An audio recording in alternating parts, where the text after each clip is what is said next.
Buenas tardes. Espero que haya comido bien. Muchas gracias por su atención. Continuando con el orden del día, tengo el honor de presentar a ustedes a la licenciada Melissa Angélica Bertis Hernández y al doctor Rodolfo Rubio Salas, quienes estarán a cargo de la tercera mesa de estas jornadas. Antes de dar paso a la disertación de nuestros disertantes, me permitiré leer sus enlaces curriculares. La licenciada Melissa Angélica Bertis Hernández es egresada de la licenciatura en Relaciones Internacionales con estudios de especialidad en Educación en Derechos Humanos y Migración por la Universidad Autónoma de Chiapas. Fue encargada de incidencia en el Centro de Derechos Humanos Fray Matías de Córdoba, AC, asistente de investigación en el Colegio de la Frontera Sur, plantel Tapachula. Actualmente es investigadora en el Grupo de Trabajo de Política Migratoria. Gracias por estar aquí con nosotros. El doctor Rodolfo Rubio Salas es doctor en Geografía Humana por la Universidad Autónoma de Barcelona, maestro en Estudios de Población por el Colegio de la Frontera Norte, licenciado en Economía por la Universidad Autónoma de Baja California. Fue consultor y coordinador en México de la Universidad de Wisconsin, profesor en Demografía en el Colegio de la Frontera Norte. Actualmente es profesor investigador del Colegio de Chihuahua. Una vez leídas las semblanzas anteriores, me permito ceder el uso de la voz a la licenciada Melissa Angélica Bertis Hernández. Adelante, licenciada. Muchas gracias. Gracias por la invitación a Paso de Esperanza, a la Casa de Cultura Pública de Monterrey. Bueno, pues un poco para empezar me gustaría compartirles qué es el Grupo de Trabajo sobre Política Migratoria y también esperando que después de la comida no nos dé mucho el mal del cuerpo. Entonces, si en algún momento necesitan parar, pues se paran, se jalan las pestañas, respiran profundo para no dormirnos.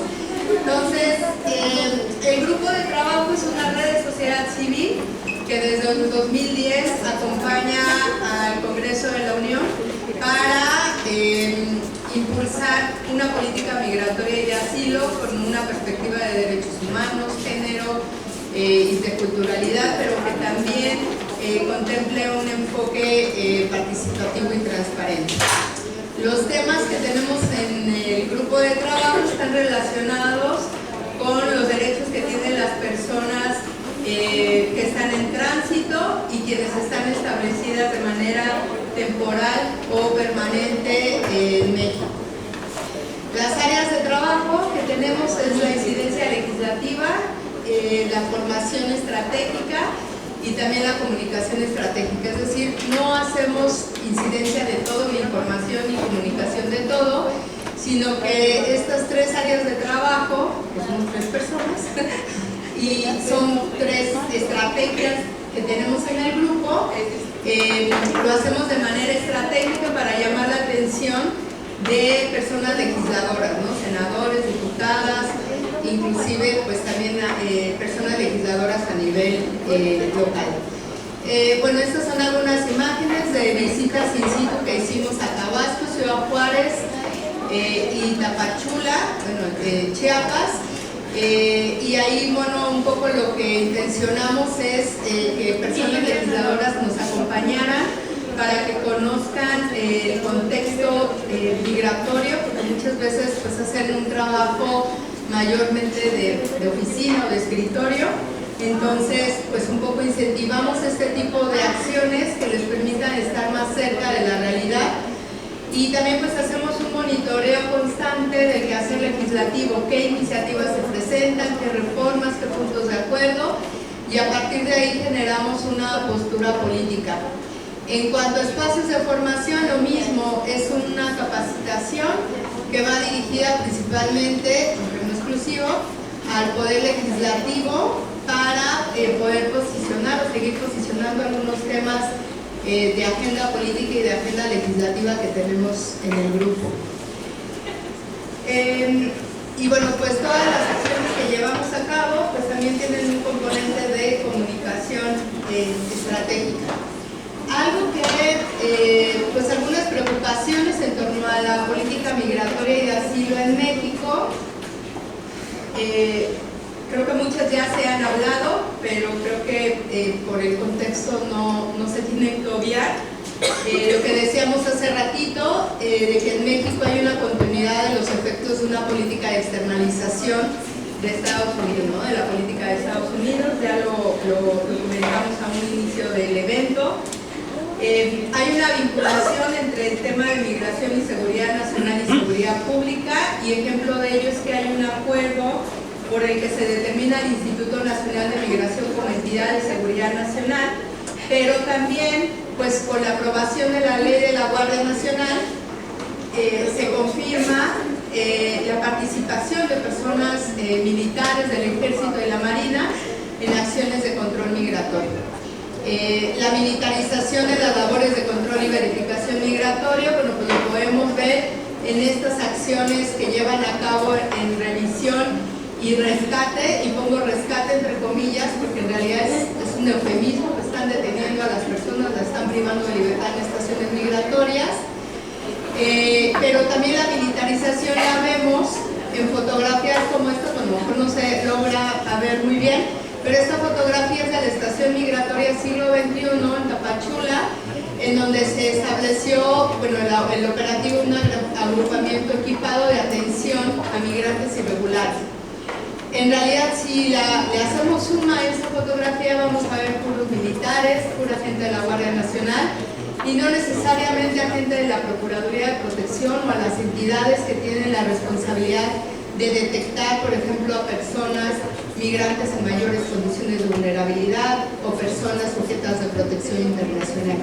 Entonces, la militarización la vemos en esto, y la militarización también lo vemos, inclusive antes de este sexenio, en que hay personas encargadas de estaciones migratorias o de delegaciones a nivel estatal del Instituto Nacional de Migración, pues están participando o que colaboran o trabajan para el Instituto Nacional de Migración. El mejor ejemplo, bueno, pues es el actual comisionado, que, bueno, pues él tiene un perfil completamente carcelario, ¿no? Y bueno, después voy a hablar de él. Muy bien. Y otra cosa que vemos es que se carecen de medidas reales de exigibilidad de derechos. Las personas migrantes no necesariamente tienen a la mano estos mecanismos de exigibilidad. Se sigue condicionando, a pesar del marco jurídico nacional, internacional y regional, se sigue condicionando el acceso a derechos, tanto en los ámbitos públicos como en los ámbitos privados, por el hecho de no tener un documento migratorio. Y otro elemento importante de contexto es que pues sigue habiendo acciones tanto de gobierno como de sociedad civil caracterizados por el racismo, el clasismo y la xenofobia, como decía hace ratito una de sus colegas que preguntaban cómo combatir la discriminación. Pues el tema de la discriminación y la xenofobia y el racismo es algo que es como la base coyuntural de muchas de las violaciones a derechos humanos. Y finalmente, ahí no se ve muy bien, pero atrás de esa fotografía, que no lo puedo manipular, habla también de que una de las preocupaciones es la no aplicación de algunas sentencias de la Suprema Corte de Justicia de la Nación. Y ahora mismo que estamos en este espacio, pues sí es importante rescatar que recientemente hay dos sentencias de la Suprema Corte que hablan de la inconstitucionalidad, por un lado, de los controles migratorios, y por otro lado habla de que la detención por razones migratorias no debería de exceder más de 36 horas, porque así está establecido en la Constitución. Y esto no solo lo decimos nosotras, lo dice Oxfam, que como saben es una organización internacional.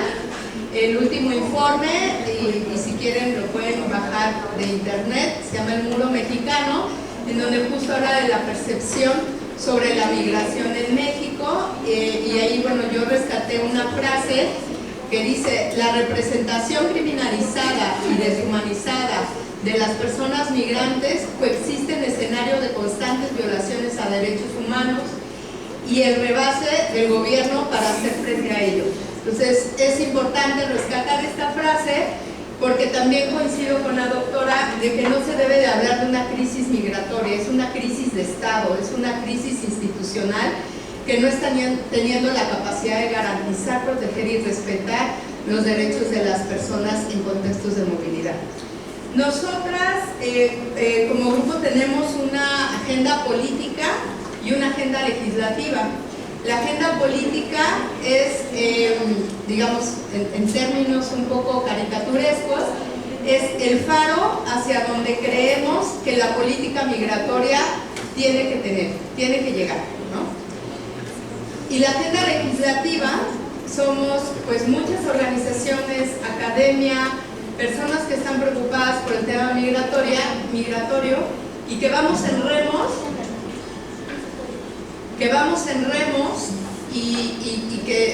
en lanchas y vamos remando y que vamos insistiendo en generar políticas migratorias distintas, marcos normativos distintos. Entonces, nuestra agenda política, y me voy a ir muy rápido en esta parte, para más bien detenerme en la parte legislativa. Un primer punto es de que debe dejarse de abordar el tema migratorio solo desde la visión migratoria. Es importante abordarlo desde la visión de derechos humanos, de desarrollo, economía, política, medio ambiente, etc. Pero también es importante dejar de pensar que el tema migratorio solo es de ámbito federal. Hay una responsabilidad que se marca en la reforma constitucional de derechos humanos, en donde habla justamente de la responsabilidad a nivel federal, estatal, municipal y de todos los órdenes de gobierno, tanto poder ejecutivo, legislativo, judicial, de la Secretaría de Trabajo, de Salud y Educación. El otro punto es que es importante, bueno, esto ya lo hablé un poco de la responsabilidad a nivel federal, estatal y local. El otro punto es importante, es que la definición de la nacionalidad de una persona no se debe de basar en la apariencia física, ¿no? O en si se ponen nerviosos o no. Esto lo comento justamente por una sentencia de la Suprema Corte de Justicia, en donde establece que los controles migratorios que realiza el Instituto Nacional de Migración y la Guardia Nacional son inconstitucionales y se llevan a cabo bajo un perfilamiento racial, es decir, por si parecen centroamericanos. En algún momento nos decían, es que huelen a migrantes. Yo decía, wow, ¿a qué huele una persona migrante? Entonces, son ese tipo de perfiles raciales que son completamente discriminatorios, racistas, xenófobos y violatorios a derechos humanos. La otra cuestión es sobre el tema de derechos de niñas, niños y adolescentes. Justo en el 2020 se aprobó una reforma en la que se estableció, entre otras cosas, que niñas, niños y adolescentes no tienen que ser privados de libertad, en donde se les tiene que entregar una tarjeta por razones humanitarias, como una medida cautelar, en donde la determinación de su interés superior lo debe de establecer la Procuraduría de Protección y no el Instituto Nacional de Migración. Sin embargo, algo que consideramos hace falta es avanzar hacia los mecanismos transnacionales de protección. ¿Y eso qué quiere decir? Si después de elaborar su plan de restitución de niñas, niños y adolescentes por parte de la Procuraduría, se determina que esa niña o niño tiene que ser llevado ya sea a su lugar de origen o a Canadá, a Estados Unidos o a otra parte del mundo, tendría que haber un mecanismo que permitiera dar el seguimiento y valorar la implementación de ese plan de restitución de derechos. Es decir, estamos hablando de una protección al interés superior de niñas, niños y adolescentes, literalmente sin fronteras. La deportación también es un acto que nos preocupa y nos ocupa demasiado por parte de la política migratoria, porque lo que está haciendo la deportación de muchas personas es volverles a colocar en un riesgo muchas veces innecesario. Obviamente los riesgos nunca van a ser necesarios, pero en acciones de deportación o de rechazo siempre se le coloca a las personas en una situación de riesgo constante. La privación de libertad efectivamente nunca será parte del interés superior de la niñez, pero para nadie. O sea, no solamente para niñas, niños y adolescentes. Ahí lo que la posición política que tenemos es que la privación de libertad, o lo que le llama el Instituto Nacional de Migración, el alojamiento en estaciones migratorias, para empezar, ese es un eufemismo, no debe de ser. ¿Por qué? Porque una, excede de las 36 horas, dos, son centros torturantes. No sé si ustedes han leído sobre las condiciones en las estaciones migratorias. Entonces, son espacios completamente torturantes en donde hay malos tratos por parte de las autoridades. Entonces, sí consideramos que esta práctica no debe de ser generalizada, sino más bien debe de ser una excepcionalidad. En cuanto a la regularización migratoria, pues también deben de ser trámites asequibles, accesibles y sin requisitos adicionales. Y bueno, ya para ir cerrando, colocar algunos puntos de agenda legislativa que tenemos en el grupo, que es lo que les digo que es como un barquito chiquito, una lanchita donde vamos remando todas y todos. Entonces, una cosa es el tema de mecanismos transnacionales de protección que ya expliqué, que es importante que estén en las leyes. Decir que la ley de refugiados se establece que las personas solicitantes tienen un tiempo determinado para solicitar protección internacional. Esto está completamente contrario a un principio de derechos humanos. Los derechos humanos no tienen fecha de caducidad, los derechos humanos son para siempre. Lo de la privación de libertad, ya lo comentaba, pero que sí se debe de atender a principios de excepcionalidad, necesidad y proporcionalidad.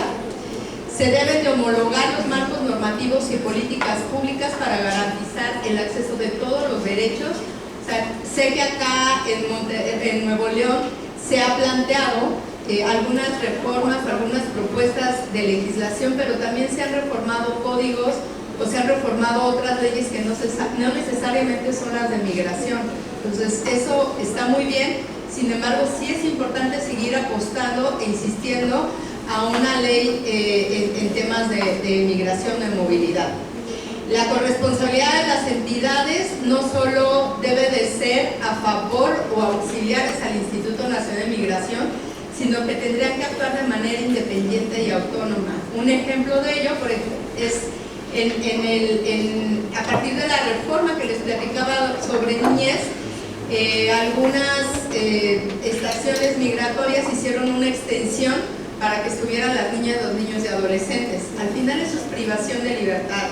Al final quien determina si una niña o un niño va a un centro de salud o va a reunificarse con su familia, etcétera, lo da el Instituto Nacional de Migración. Bueno, hasta la comida lo lleva el Instituto Nacional de Migración.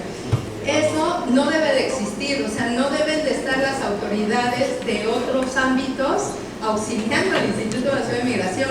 Deben de estar responsabilizándose sobre las garantías y protección de los derechos humanos. La eliminación de facultades de la Guardia Nacional, vamos a seguir insistiendo que la Guardia Nacional no tiene por qué estar realizando acciones de control migratorio, que se debe de fortalecer los controles parlamentarios. No sé si ustedes sabían que la ley general, la ley de la Guardia Nacional establece un control parlamentario en donde las y los senadores se ven obligados a pedir información al Instituto Nacional de Migración, al Ejército para realizar estas acciones, pero realmente no son espacios democráticos. La eliminación de las acciones de verificación migratoria, que como decía es parte de una sentencia de la Suprema Corte, la eliminación del artículo 33 constitucional y bueno, toda una serie de propuestas. No sé, la banderita verde, ¿qué significa? ¿13? Bueno. Así yo dije, esto sacando, dije, ya comí un helado,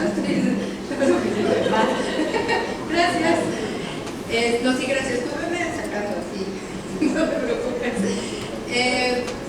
Además del trabajo a nivel federal, bueno, como todavía tengo 13, nada más me gustaría comentarles algo de las segundas revisiones y las alertas migratorias. ¿3 o 13? Ok,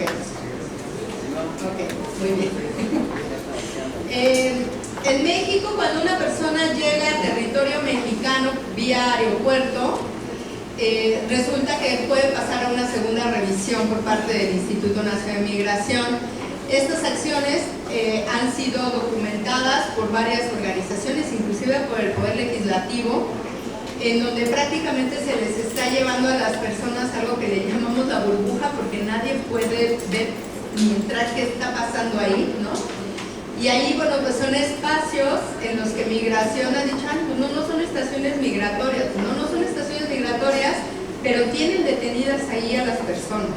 Inclusive se ha rechazado a muchas personas solicitantes de asilo a partir de estas segundas revisiones. Entonces, creo que es importante también tomar en cuenta. Y finalmente, en la parte relacionada con los derechos civiles y políticos, en México pensamos que las personas migrantes lo único que necesitan es alimentación, vivienda, educación, trabajo. ¿Y qué pasa con los derechos civiles y políticos? El derecho a participar. Y por eso la importancia de eliminar también el artículo 33 constitucional, que dicho sea de paso hace años que no se aplica, ¿no? Incluyendo, por ejemplo, cuestiones sindicales, ¿no? ¿Qué pasa? Las personas migrantes, cuando están laborando en un espacio, pues tendrían que tener derecho también a formar sus propios sindicatos, ¿no? Además, tendríamos que estarlos escuchando en estas mesas de diálogo. Trabajo legislativo a nivel local, porque sí hay que hacer el trabajo a nivel federal, pero también a nivel local, porque hay que seguir insistiendo en que el tema migratorio no solo es de ámbito federal. Entonces, hemos tenido dos experiencias puntuales, bueno, más, pero aquí les trato de compartir. Una fue en el estado de Tlaxcala, que a partir de espacios de diálogos colectivos construimos una agenda legislativa, y a partir también de los esfuerzos que tienen organizaciones a nivel local. Por ejemplo, se eliminó la postilla, ¿no? En el estado de Tlaxcala. Entonces, ha habido como esfuerzos importantes. También trabajamos en Querétaro con un parlamento abierto, con un laboratorio legislativo que también tuvo como finalidad construir una agenda legislativa.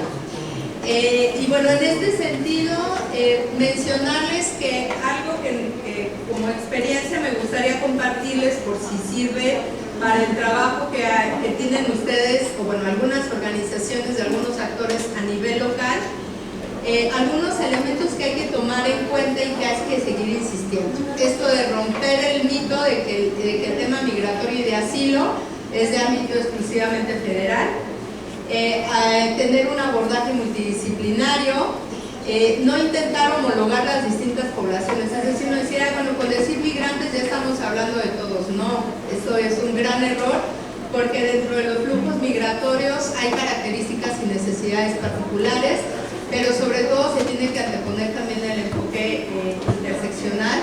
Es importante cambiar las narrativas, ¿no?, de oleadas ilegales. No son crisis migratorias, son crisis de Estado. Eliminar los eufemismos, avanzar hacia lenguajes incluyentes y, insisto, y aprovechando el lugar en donde estamos, la armonización legislativa y la incorporación de sentencias de la Suprema Corte de Justicia de la Nación. Finalmente, algo que hemos insistido en una estructura general en las legislaciones es que deben de tener definición de las distintas poblaciones en contextos de movilidad. Debe de haber un catálogo de derechos y obligaciones robustos. Yo revisé las dos iniciativas que están presentadas acá y bueno, creo que le hace falta un montón. Tiene que tener los mecanismos de accesibilidad y exigibilidad que tienen las personas en contextos de movilidad. Tiene que tener también claridad las autoridades corresponsables y la manera de articulación que deben de tener. Un apartado de sanciones es fundamental, de acuerdo al marco normativo vigente. Un cuerpo que monitoree, un órgano que monitoree y vigile su implementación. Y en los transitorios debe de haber cuestiones de presupuesto y de modificaciones y reglamentos, ¿no? Y bueno, reflexiones finales respecto a los poderes legislativos, tanto federal como local o estatal. Uno es que en sus manos está dotar de un marco normativo antirracista que elimine eufemismos, clasismos y actos apolofóbicos. Es importante que no solamente se queden en el diseño y en la aprobación de leyes, sino también monitorear cómo se están implementando y si establecen mecanismos de monitoreo que sean realmente democráticos y que no sea solamente para lavarle la cara a alguna autoridad o incluyendo a ellos mismos, ¿no? Contribuir también a garantías de no repetición, eso es algo que hemos insistido mucho, porque a partir de los marcos normativos podemos evitar que violaciones a derechos humanos vuelvan a cometerse. O sea, lo que sucedió en Ciudad Juárez, en el incendio, pero también tenemos las masacres, tenemos un montón de ejemplos que parece que no entendemos, no entienden las autoridades, no entienden las personas legisladoras, que a partir de modificaciones de marcos normativos se pueden garantizar medidas de no repetición. Esta cuestión de que el gobierno mexicano no puede ser el muro, pero no solamente un muro horizontal, sino también un muro vertical, un muro en el acceso a derechos, un muro en cómo pensamos de la otra persona. Y finalmente, ahí está, pues que es importante transformar la política migratoria y de asilo para que en realidad garantice los derechos, elimine la criminalización y la punitividad, que se tenga un presupuesto suficiente. Entonces habrá que preguntarnos en dónde se invierten los recursos en este país, en la Guardia Nacional o en la Comisión Mexicana de Ayuda a Refugiados, en la Procuraduría de Protección. Y siempre, mensaje final, siempre, siempre, siempre, una política de control migratorio, de criminalización, de persecución, pero sobre todo de impunidad que hubo frente a Garduño, y aquí sí lo quiero señalar, frente al actual comisionado del Instituto Nacional de Migración, nunca va a mejorar la situación migratoria del país. Siempre la detención, la criminalización va a hacer que las personas sigan utilizando medidas mucho más peligrosas para llegar a su lugar de origen. Muchas gracias.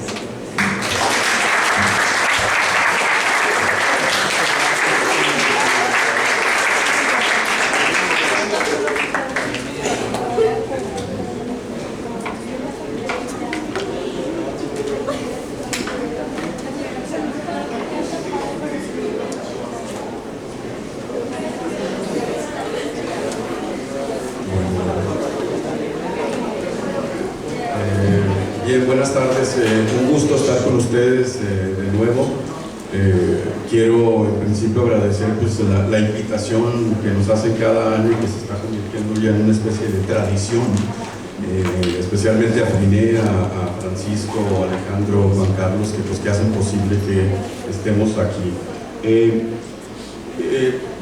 Yo les voy a presentar los resultados de una encuesta que hicimos hace algunos meses ahí en Ciudad Juárez a migrantes de nacionalidad venezolana.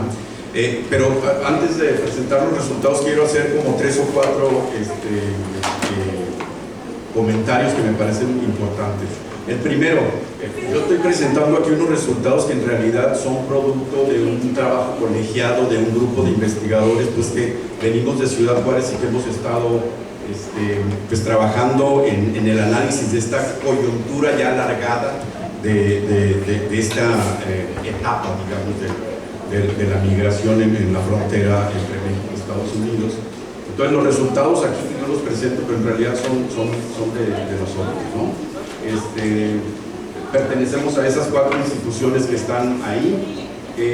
Y luego, a mí me parece importante decir que son los resultados de una encuesta, son estadísticas y son datos, pero estos estudios que nosotros estamos haciendo, los estamos haciendo con una intención muy clara. Este estudio en particular lo hicimos de manera conjunta con la Organización Internacional de las Migraciones y los grupos de la sociedad civil de Venezuela, porque era una coyuntura muy clara y queríamos saber cuáles eran las características y las expectativas de los migrantes venezolanos que se encontraban en Ciudad Juárez en un momento, digamos, de crisis para ellos, ¿no? Entonces, la información y los datos que nosotros generamos los podemos venir a presentar en un evento como este, los podemos también publicar en revistas, en libros, pero la principal finalidad es aportar información para generar programas, para generar políticas de atención a personas que se encontraban en ese momento o que se encuentran todavía, digamos,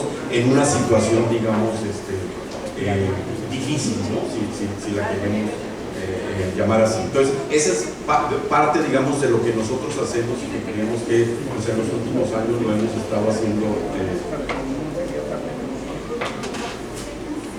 de manera importante. Son importantes algunos antecedentes y el contexto, ¿no?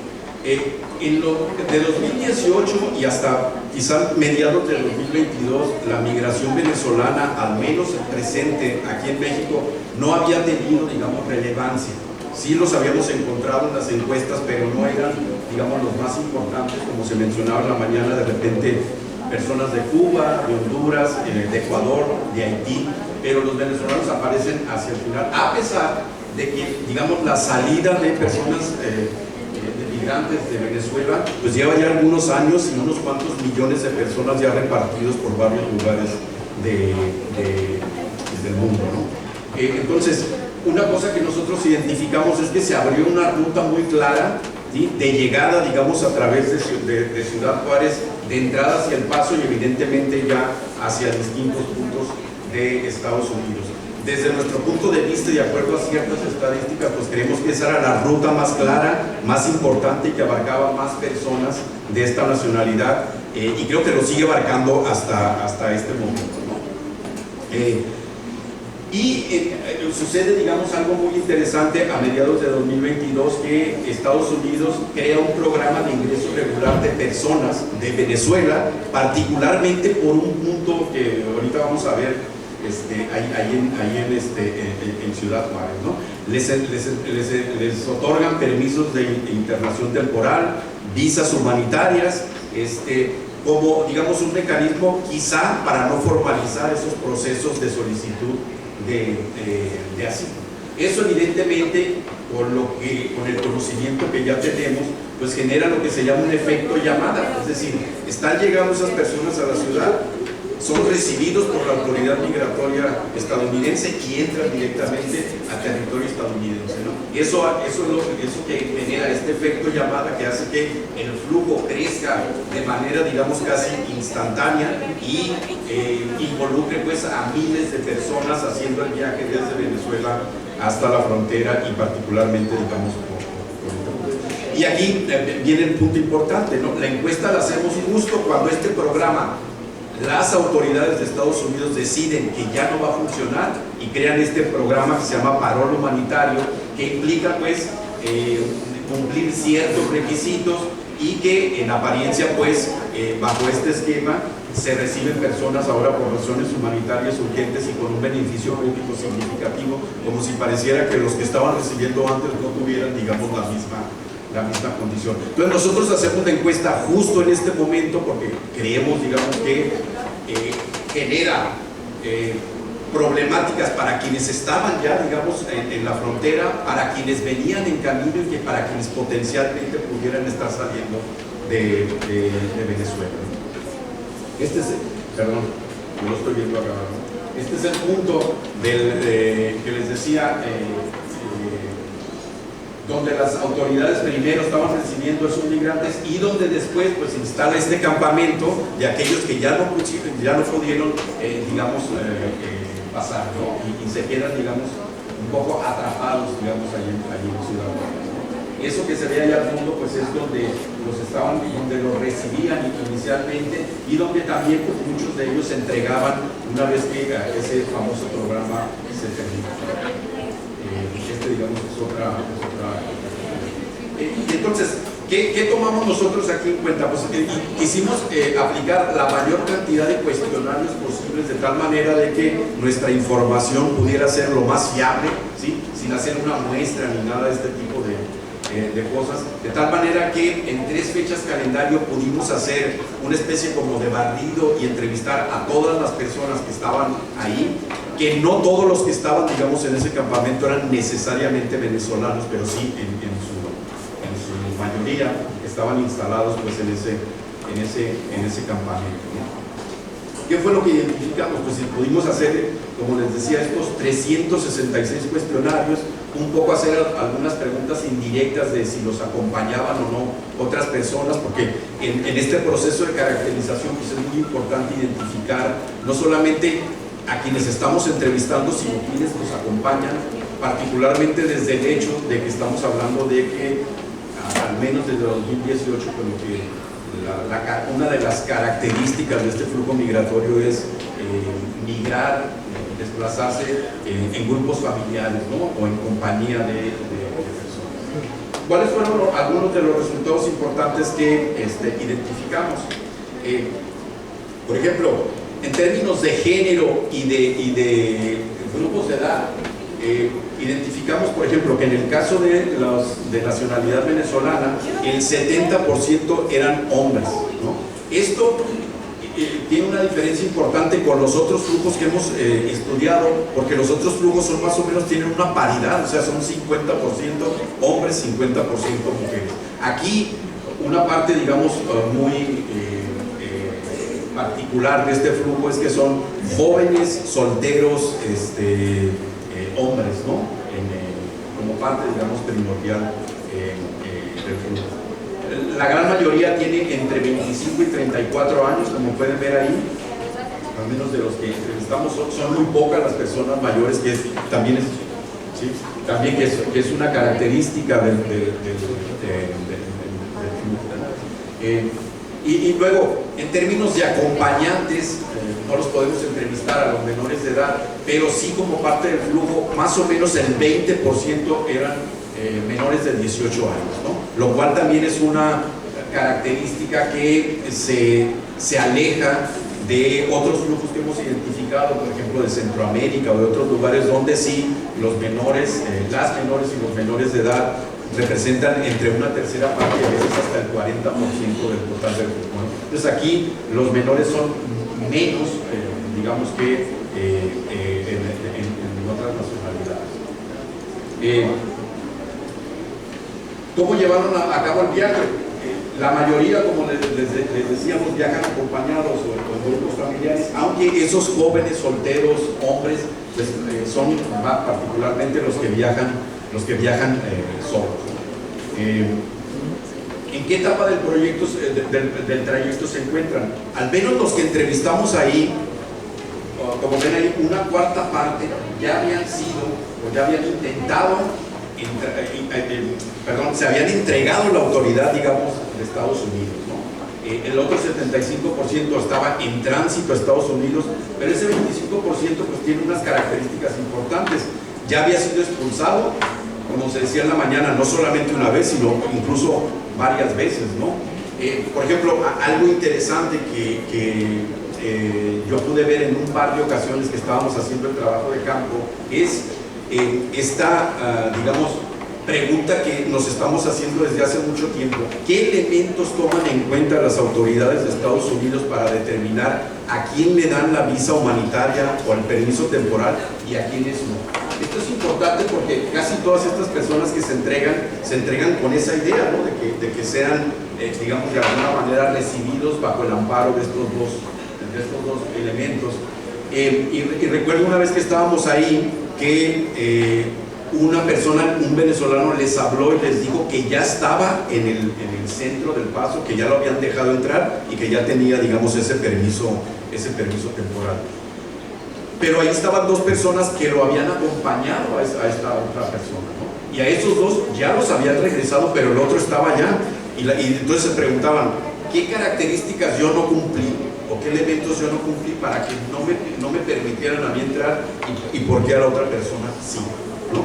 E incluso a la otra persona era la tercera vez que había intentado entrar y entonces las otras dos lo habían expulsado, ¿no? Entonces, eso es una pregunta que nosotros nos hemos hecho desde hace mucho tiempo en términos de cómo funciona la política migratoria estadounidense, en términos de que hay unos supuestos requisitos que deben de presentarse, pero que de repente pareciera como que está condicionado en términos de la gente que te está entrevistando, de quién está, digamos, estableciendo si eres o no susceptible de poder entrar, ¿no? Entonces, yo lo quiero relacionar aquí con esta estadística porque me parece que eso es algo, o eso es una pregunta que nosotros nos tendremos que contestar en los próximos años.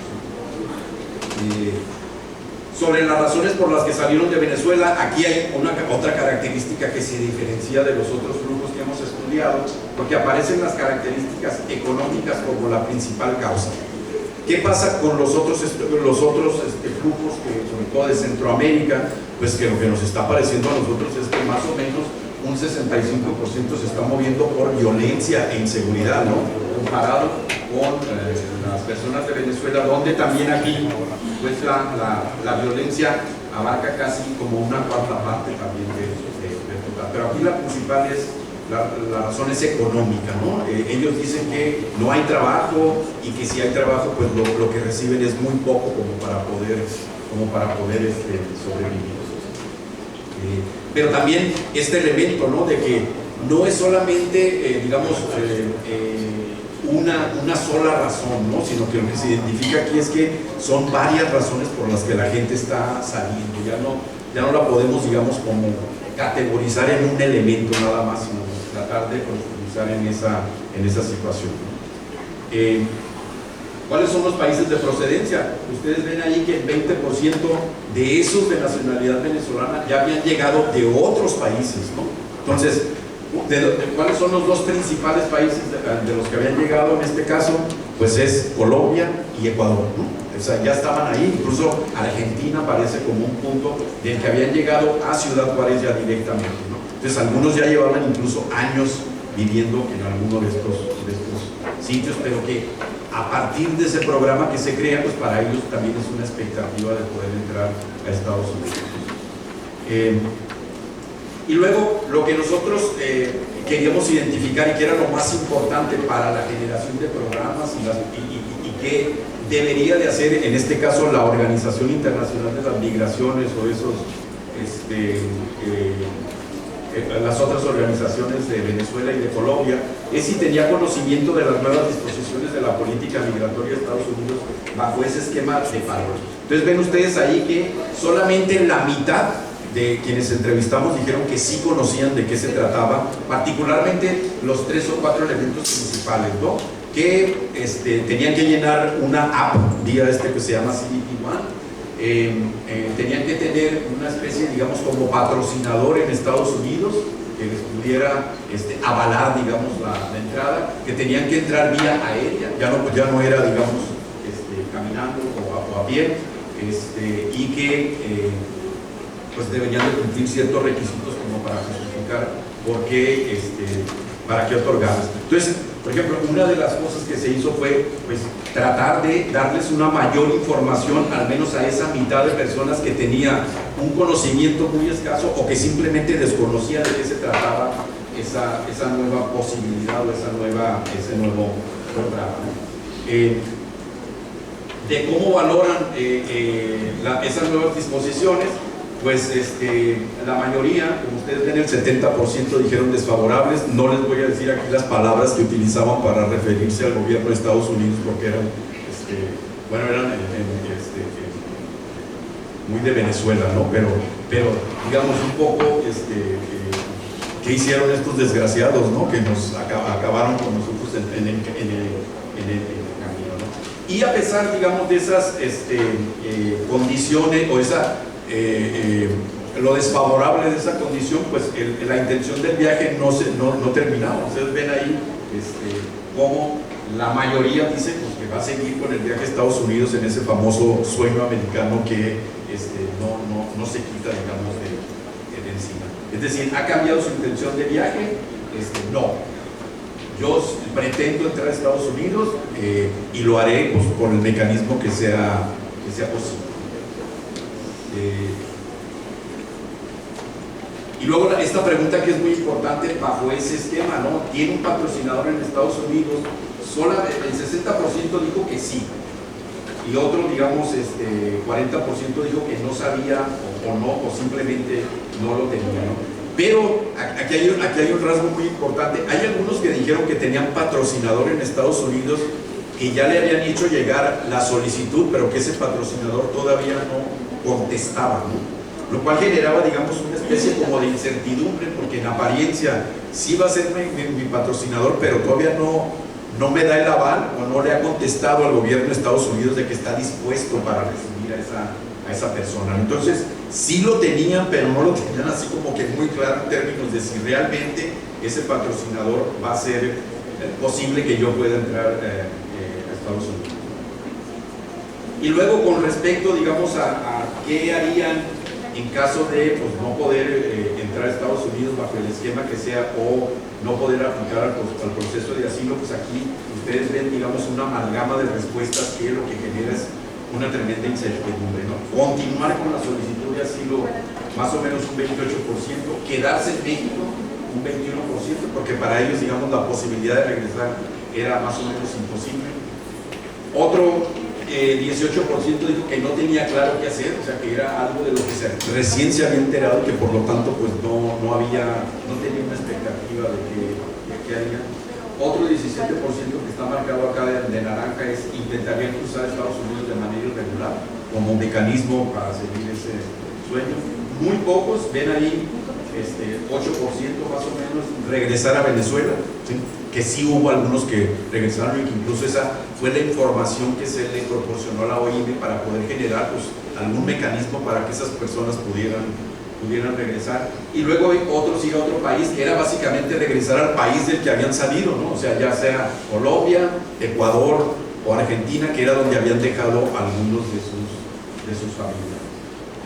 Entonces, eso es lo que yo les quería compartir. Esta, digamos, es una coyuntura de estas distintas etapas que nosotros hemos estado viendo desde 2018 y que implican momentos donde hay preponderancia de ciertas nacionalidades, donde el COVID condicionó el flujo y que, pues, en la medida de lo posible nosotros hemos intentado ir monitoreando o ir estudiando como para tener pues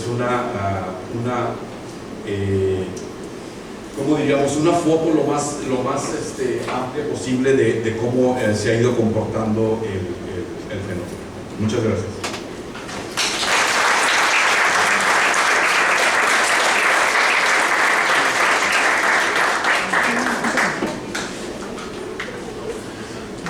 Bueno, la moderadora se fue, pero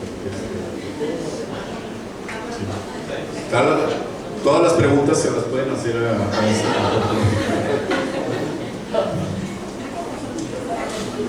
Sí, no hay problema. Buenas tardes. Pues bueno, iniciamos la fase de preguntas y respuestas. Muchas gracias, licenciada. Muchas gracias, doctor, por su disertación. No sé si entre las personas del público quisiera alguien realizar alguna pregunta.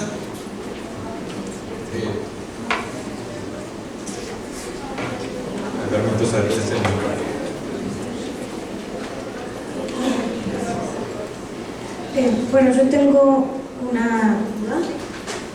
Lo que estabas exponiendo cuando comentabas de las estaciones migratorias que tenían un espacio para las familias y los menores para tenerlos ahí, no sé a qué momento te referías, porque al menos en Chihuahua, yo dirijo una casa de migrantes en Chihuahua, y precisamente uno de los retos que tenemos es que ponen a disposición, llega por ejemplo caso A, llega una familia al aeropuerto, la detiene migración y la detienen en ese momento ahí y le hablan al DIF. Entonces se pone a disposición de DIF. DIF, al no contar con el espacio, o sea, ya no es migración y no es que se queden en la estación migratoria. Entonces se la mandan al DIF y DIF, al no contar con un espacio, las manda a, si es una familia, con nosotros, por ejemplo. Aquí el problema ahorita, que no es tanto como esto que No sé si en otros lugares del país sí los hay, pero al menos es importante quizás, si en otros lugares sí los hay, saber qué lugares en específico, porque sí es muy alarmante y saber que porque en Juárez tampoco está ocurriendo así.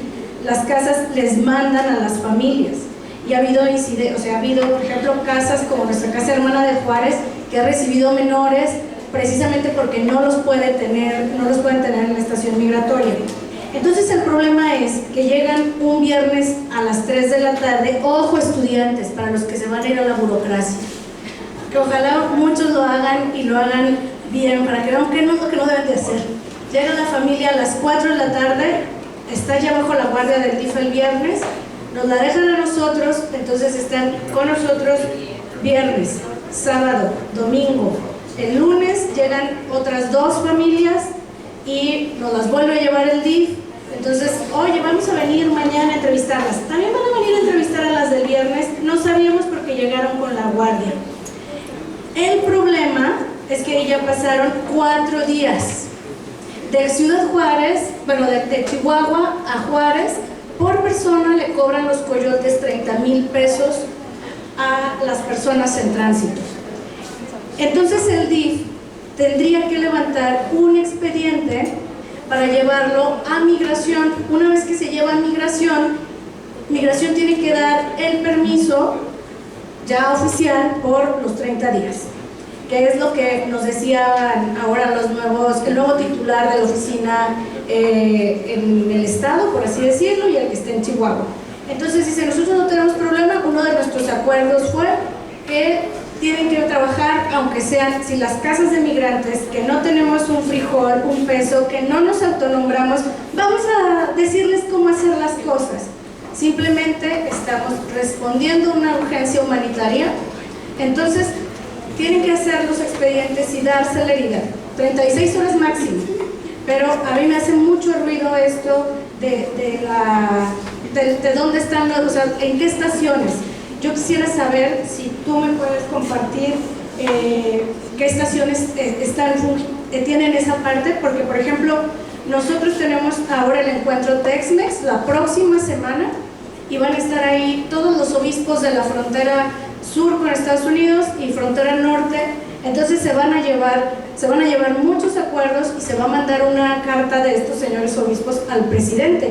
Y si tú puedes decirme qué estaciones tienen esto, o sea, qué estaciones están haciendo esto, porque ya no se puede hacer, o sea, eso es bien grave. No es nada más. Cuando lo dijiste, yo vi así las caras de algunos que más o menos conocemos esto y se nos cae la cara. ¿Dónde está pasando? O sea, ¿qué estaciones están todavía deteniendo menores? Porque quien está sacando el trabajo somos las casas de migrantes, que somos las invisibles, a las que no nos ven, a las que creen que somos las señoras que no sabemos nada de la rodilla sangrante de la iglesia. No, o sea, a ver, tenemos que saber qué está pasando. Ahora, lo que decías de las facultades que los 3 tienen, mira, de pura casualidad yo traía, porque hay que estar preparado siempre, cuáles son las propuestas que se han metido en el Congreso de Chihuahua. En tanto, aquí las tengo, te las voy a regalar, las tengo también en digital para quien las quiera. Entonces, ¿qué es lo que se ha propuesto en el tema de migrantes? Desconozco lo que se ha propuesto aquí en Monterrey, pero ciertamente tienes razón, o sea, sí hay un desentendimiento, es que es la federación. Eso sí, pasó el incendio y todos rasgándose las vestiduras, todas las fracciones. Los que nunca han llevado un calzón, nunca han lavado un plato, nunca han hecho absolutamente nada por los migrantes, se subieron a hablar en tribuna y decir, es que nos duele lo que pasó en las estaciones. Pero no habían propuesto nada. Entonces esto se ha politizado y todo el mundo es los que son de un color o de otro. Esto no es de colores. Las personas migrantes no tienen por qué padecer las rencillas políticas de nuestros gobernantes ni los intereses mezquinos de quienes quieren representarlos y hablar por ellos. Entonces, nadie se quiere hacer el cargo de esta situación, pero ciertamente lo que una diputada está planteando en esto, en una de las últimas, que es Georgina Zapata, ella dice es que necesitamos que la federación faculte a los estados y a los municipios para que puedan tener intervenciones directas, porque mientras la ley, y lo subió en el pleno en el Congreso, aquí está, mientras la ley no los faculte, nosotros no podemos intervenir. Claro, ella es fracción del PRI. Los de Morena dijeron Simón, o sea, que se lleve a México y vamos a entrarle. Pero, ojo, o sea, tenemos que leer muy fino eso que se está diciendo, porque ella lo está proponiendo, pero está diciendo también, no nos toca todavía, para justificar que en Chihuahua ni el Estado ni los municipios han dado una respuesta digna y ahora sí que eficaz para las hermanas y hermanos. Y hasta ahí esta intervención. Gracias. No sé si alguien más por cuestión de tiempo de una vez alguna pregunta. Me parece que aquí adelante Fer. Por favor. Estaba preguntando. Bueno, mi duda era sobre el artículo 33. En su agenda legislativa comentó que el artículo 33 lo querían eliminar. Sin embargo, mi duda ¿es posible esta eliminación o solo sería una corrección en el artículo? Entiendo que trata de corregir lo que es el párrafo 3 del artículo 33, pero no sé si me podría explicar un poco más sobre eso. Muchas gracias. ¿Le parece que pasemos a la siguiente pregunta del doctor aquí adelante? Por favor. Gracias. A la compañera de trabajo. Tú nos planteaste una agenda. Me gustaría saber de esa agenda cuál punto o cuáles son la prioridad que ustedes tienen. Y de esos, cuáles puntos están más cercanos de dar algún avance, y así como lo planteas, parece en buena medida muy buenos deseos. Yo estaría de acuerdo. Me gustaría saber de esos cuáles estaríamos en condiciones de alcanzarlos. Esa es una pregunta. La otra es: ¿ven ustedes viable, factible que se avance en el terreno, digamos, llamémosle regularización, amnistía, o de plano una suerte de parolo humanitario mexicano? Hablas de un muro mexicano, bueno, vamos a desmontar ese muro. ¿Es viable? ¿Han planteado ustedes esas cuestiones? Son las preguntas. Gracias. Muchas gracias. No sé si les parece bien responder estas preguntas y vamos viendo con el tiempo las demás. Adelante, licenciada, por favor. Gracias. Sí, en lo que estás comentando de lo de niñas, niños y adolescentes, son las oficinas de canalización. Ubicamos en Tenosique, en Villahermosa, en Tapachula y en Veracruz. Si quieres te puedo pasar los informes de las visitas que hicimos.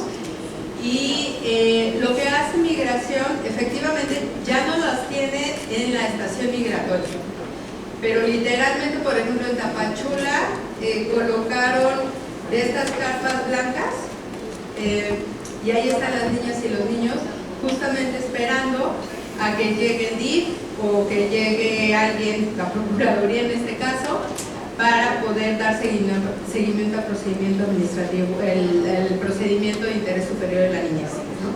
Entonces, prácticamente estos, y les llaman así tal cual, oficinas de canalización. El Instituto Nacional de Migración les llama oficinas de canalización, y son los espacios que son en condiciones materiales peores que las estaciones migratorias, porque evidentemente no tienen acceso a muchas cosas.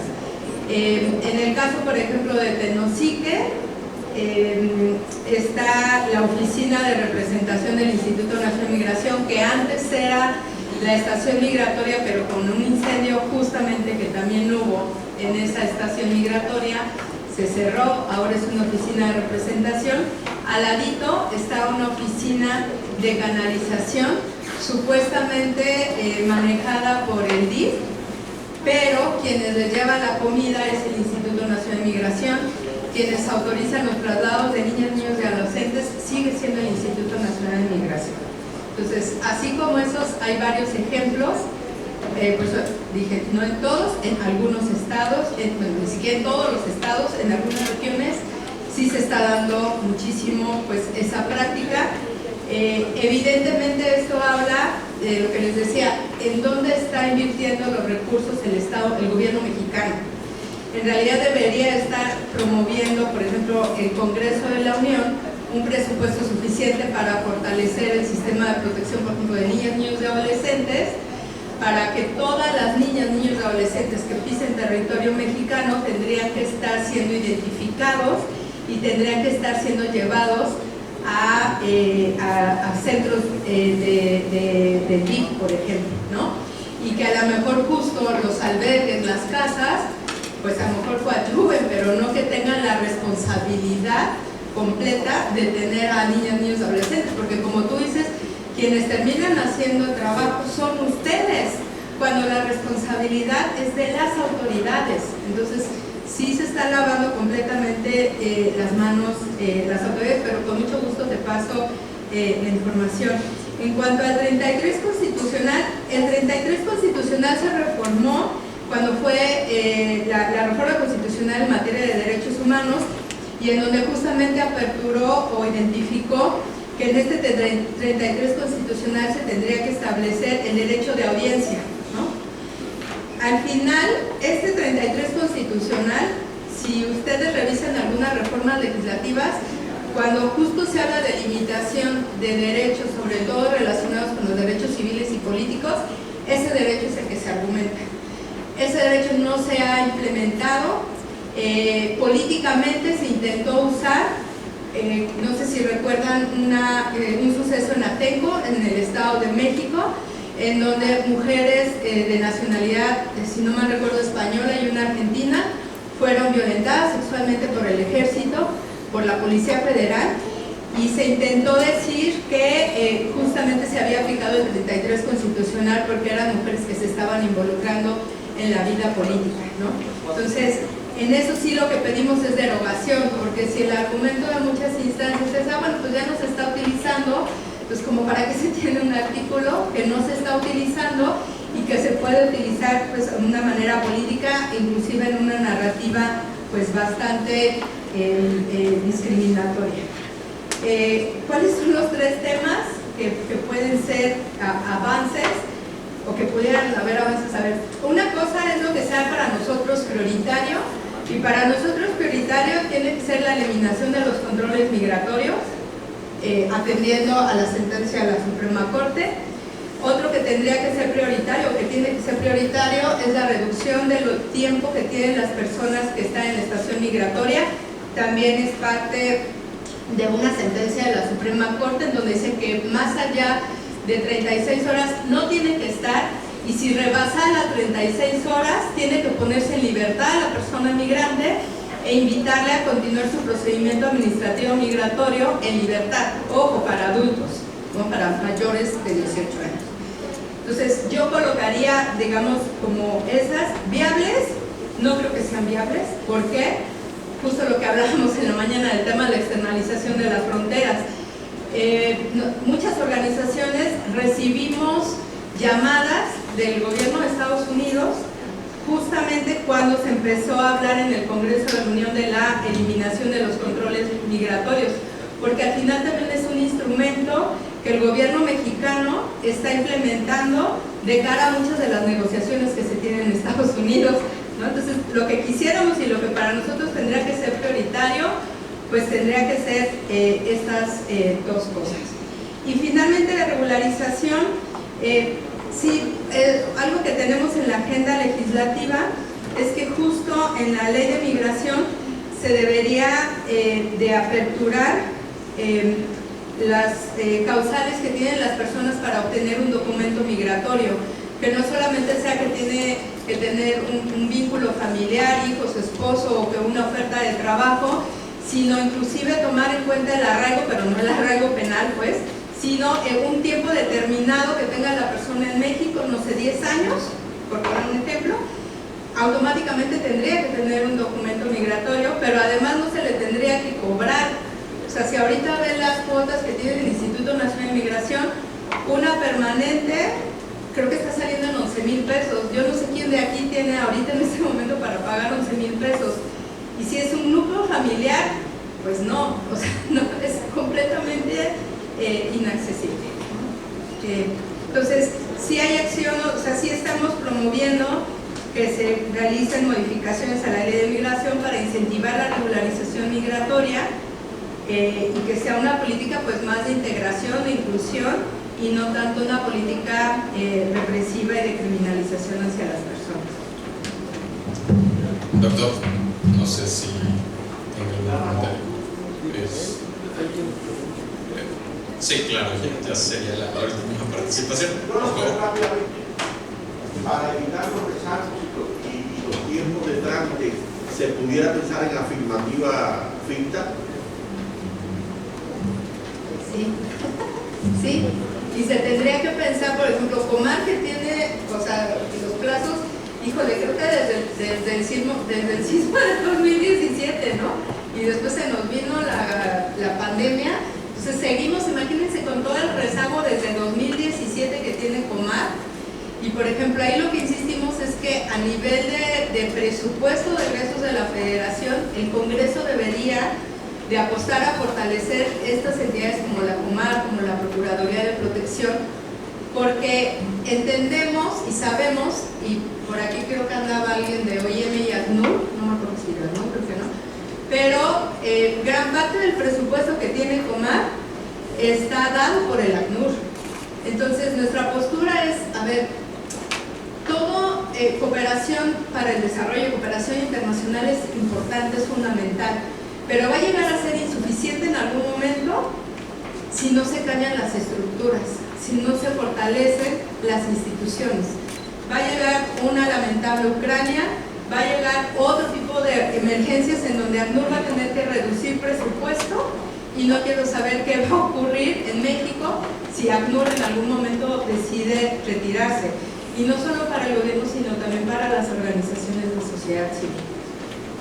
Muchas gracias, doctor, muchas gracias, licenciada. A continuación tengo el honor de entregarles el reconocimiento en nombre de la maestra Angélica Arevalo Castro. La Suprema Corte de Justicia de la Nación, a través de la Dirección General de Casas de la Cultura Jurídica, otorga el presente reconocimiento a la licenciada Melissa Angélica Bertiz Hernández por su participación como disertante en la jornada Migrantes, Refugiados, Desplazamiento Forzado Interno y Derechos Humanos. Se expide el presente a los 24 días del mes de agosto de 2023 y firma la maestra Angélica Arevalo Castro.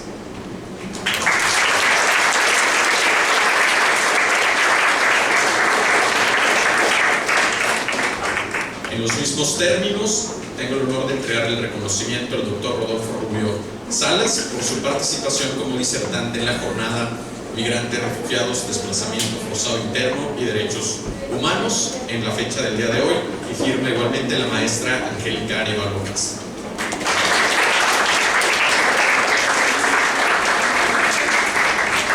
Agradecemos el tiempo y el acompañamiento y damos unos minutos de receso.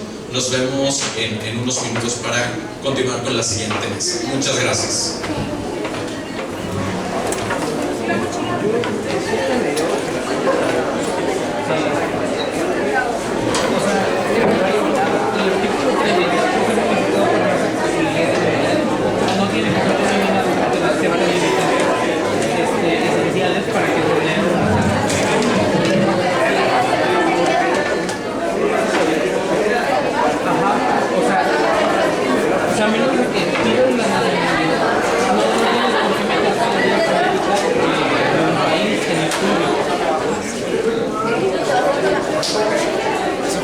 Me parece completamente incongruente.